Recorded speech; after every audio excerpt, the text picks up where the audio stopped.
कमाल अमरोही को लगता था कि फिल्म में काम करने की वजह से मीना कुमारी की छवि खराब हो जाएगी, जबकि गुरुदत्त साहब की पहली पसंद ही छोटी बहू के किरदार के लिए मीना कुमारी जी थी।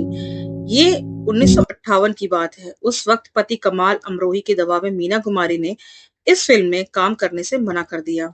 उनके इनकार करने के बाद गुरुदत्त जी ने नरगिस जी को इस फिल्म का ऑफर दिया, लेकिन उन्होंने इनकार कर दिया। उसी दौरान छाया आर्या नाम की एक लड़की से भी बात की गई। वो लड़की लंदन में रहती थी, लेकिन उसने से भी बात नहीं बन सकी। आखिरकार 1961 में एक और दफा फिर से गुरुदत्त जी ने मीना कुमारी से के पास स्क्रिप्ट भिजवाई और इस दफा मीना जी ने इस फिल्म को करने के लिए रजामंदी दे दी। साहेब बीवी और गुलाम, आज इस फिल्म को रिलीज हुए 62 साल पूरे हो गए हैं दोस्तों। इस फिल्म का डायरेक्शन किया था अबरार अलवी जी ने, लेकिन गुरुदत्त ने भी इसके डायरेक्शन में अहम भूमिका निभाई थी। प्रोड्यूसर तो वो थे ही इस फिल्म के, और इस फिल्म में एक बड़ा अहम किरदार भी उन्होंने निभाया था। बाकी वहीदा रहमान, डी.के. सप्रू, रहमान नजीर हुसैन और धूमल जी ने भी इस फिल्म में काम किया था। छोटी बहू का किरदार वहीदा जी ने ही निभाना चाहती थी। उन्होंने टेस्ट भी दिया था इस रोल के लिए, लेकिन गुरुदत्त व कैमरामैन बी.के. मूर्ति जी को लगा कि वहीदा जी छोटी बहू के किरदार के लिए बहुत छोटी दिखाई देती हैं। कमाल अमरोही को लगता था कि फिल्म में काम करने की वजह से मीना कुमारी की छवि खराब हो जाएगी, जबकि गुरुदत्त साहब की पहली पसंद ही छोटी बहू के किरदार के लिए मीना कुमारी जी थी। ये 1958 की बात है। उस वक्त पति कमाल अमरोही के दबाव में मीना कुमारी ने इस फिल्म में काम करने से मना कर दिया। उनके इनकार करने के बाद गुरुदत्त जी ने नरगिस जी को इस फिल्म का ऑफर दिया, लेकिन उन्होंने इनकार कर दिया। उसी दौरान छाया आर्या नाम की एक लड़की से भी बात की गई। वो लड़की लंदन में रहती थी, लेकिन उसने से भी बात नहीं बन सकी। आखिरकार 1961 में एक और दफा फिर से गुरुदत्त जी ने मीना कुमारी से के पास स्क्रिप्ट भिजवाई और इस दफा मीना जी ने इस फिल्म को करने के लिए रजामंदी दे दी। साहेब बीवी और गुलाम, आज इस फिल्म को रिलीज हुए 62 साल पूरे हो गए हैं दोस्तों। इस फिल्म का डायरेक्शन किया था अबरार अलवी जी ने, लेकिन गुरुदत्त ने भी इसके डायरेक्शन में अहम भूमिका निभाई थी। प्रोड्यूसर तो वो थे ही इस फिल्म के, और इस फिल्म में एक बड़ा अहम किरदार भी उन्होंने निभाया था। बाकी वहीदा रहमान, डी.के. सप्रू, रहमान नजीर हुसैन और धूमल जी ने भी इस फिल्म में काम किया था।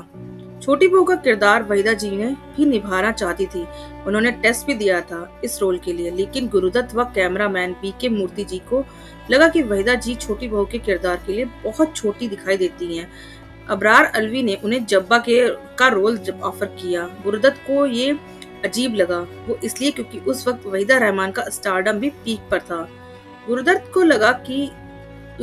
को लग रहा था कि वहीदा वो रोल निभाने में इनकार कर देंगी, मगर सरप्राइजिंगली वहीदा जी ने वो रोल स्वीकार कर लिया, मानो वो हर पल में इस फिल्म का हिस्सा बनना चाहती हूँ। गुरुदत्त जी ने इस फिल्म में जो किरदार निभाया है उसका नाम था भूतनाथ।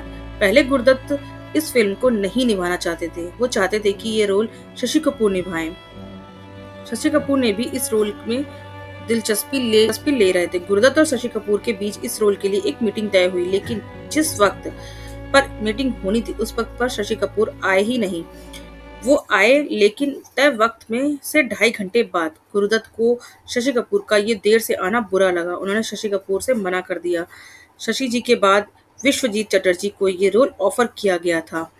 साहिब बीवी और गुलाम नाटक में विश्वजीत चटर्जी ने भी भूतनाथ का किरदार निभाया था। इस रोल के बारे में बात करने के लिए गुरुदत्त और विश्वजीत चटर्जी ग्रैंड होटल में मिले। दोनों ने साथ में डिनर भी किया। विश्वजीत जी भी इस रोल को निभाने के लिए लगभग तैयार हो गए थे। अगर वो इस फिल्म में काम करते तो ये उनकी डेब्यू फिल्म बन जाती, मगर इस फिल्म में उन्होंने इसीलिए काम नहीं किया क्योंकि उनके दोस्त ने उनसे कहा कि अभी हिंदी फिल्मों में काम मत करो, बंगाली सिनेमा में तुम्हारी लोकप्रियता अब बढ़ने लगी है। दोस्तों की बात सुनकर विश्वजीत चटर्जी ने गुरुदत्त से मना कर दिया। तब आखिरकार गुरुदत्त को खुद ही भूतनाथ का किरदार निभाना पड़ा, और उस किरदार को निभाने के लिए गुरुदत्त को अपनी मूछें भी कटवानी पड़ी थी ताकि स्क्रीन पर वो जवान नजर आए। तो ये थी साहेब बीवी और गुलाम की कहानी। अगर हमारा वीडियो पसंद आया तो इस चैनल को सब्सक्राइब कीजिए, लाइक कीजिए और ऐसे वीडियो देखने के लिए बने रहिए हमारे चैनल में। मिलते हैं नेक्स्ट वीडियो में, तब तक के लिए थैंक यू सो मच।